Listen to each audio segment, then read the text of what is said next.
nó giống như cho phong gì ơi lúc nói bơi trò thì bơi trò ô cháy nó bị nó cháy là bơi trò con nữa là sẽ nó cũng cho nên một xa xe đỡ tao trong đi trả nữa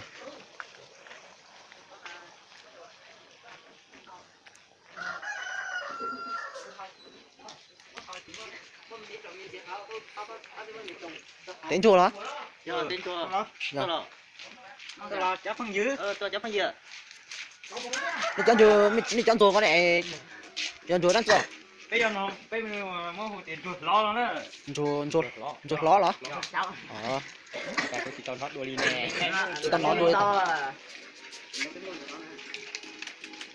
đấy nông pia bên này trên trong này là gì cơ nữa nữa thì cái năm tao kêu chị đang khang nữa tụi nó mỏi mình đọc tường đây rột chết là chưa rột chết đây mình đọc tường say nơi chọn chùa nó sẽ biết cho nhưng mà hơn chỗ ăn nữa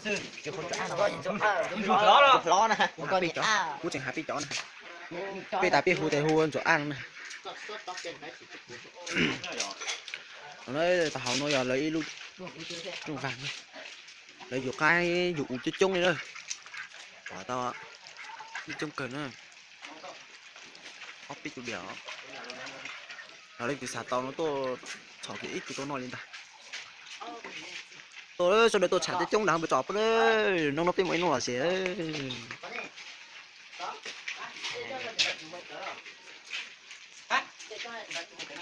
đấy để nó là ilu giếng này tu cần vào đấy sau số thì tôi chọn chai nữa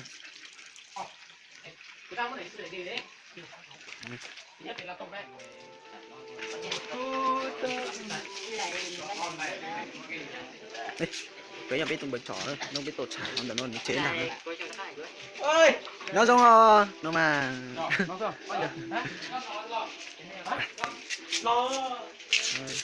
thì chào nó đi dùng cọc từng đầu nữa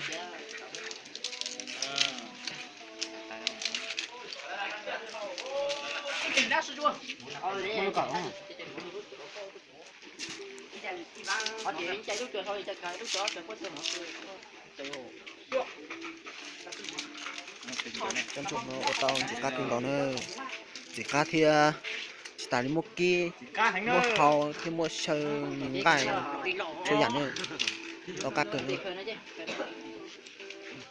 ít tiền nó pin nó tiếp tiền có sự tao nói này không phải nhiều tao này sai nữa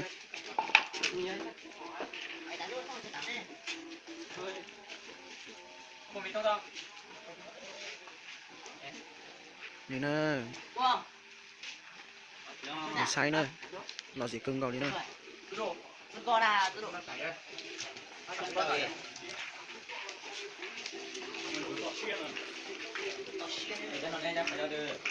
tôi đã biết từ bần chuột này bần chuột rất ổn cưng vào đấy lên từ xã tàu biết từ bần chuột nó từ không cao vậy nó sai nhiều nồng đấy chả nó nhiều tàu báo rồi nữa một cưng vào đi nữa lọ xia thì dùng trò cưng vào đi nữa hào đây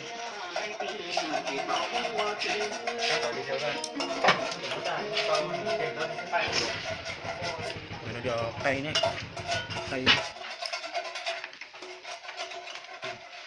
tôi tên là nó chỉ tao kít tiếp kia sẽ chỉ mua dáng này nữa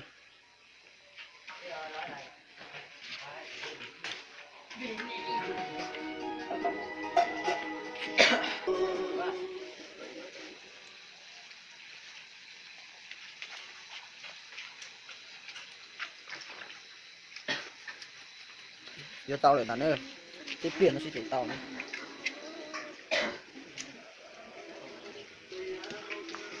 tao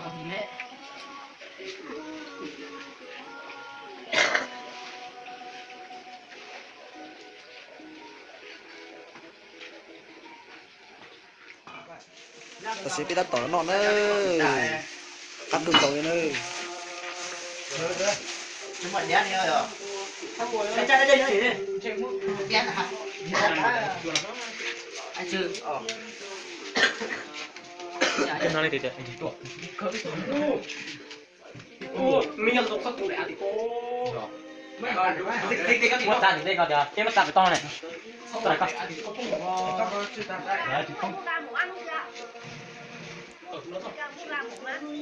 Không mua đâu bà ơi. Để hôm nào đó bà. Vâng, để Một cân bao nhiêu bà ơi? Một cân bao nhiêu?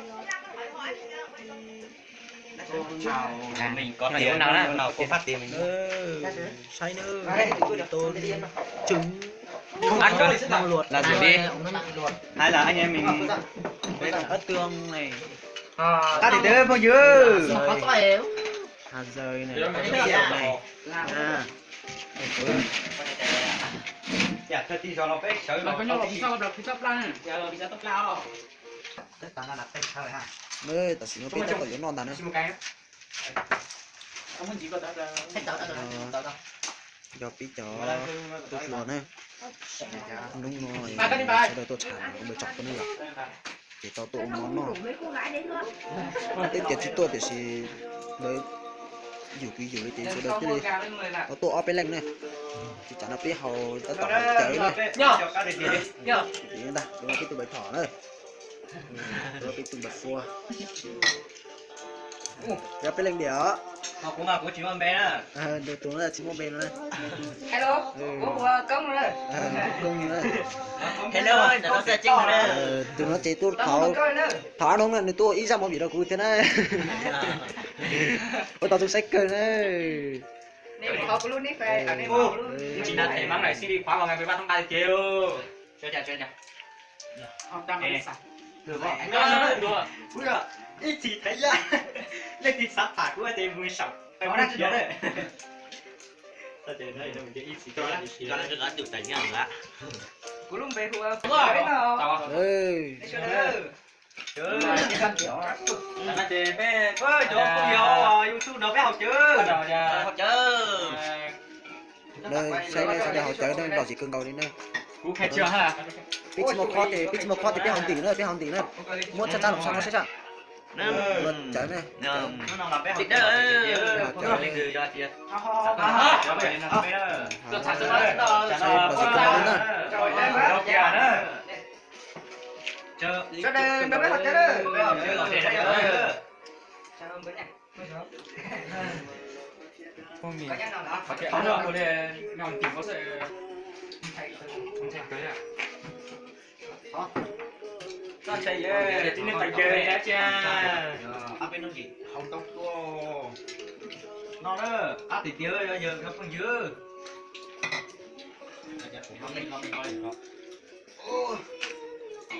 Cho nó buồn chua đó. cho tôi xét Nào. Nói tôi sẽ nó cắt cái tiền này nữa. Một sai sự của tiền phải thề thế nào? Thề nữa. Chưa tao xem là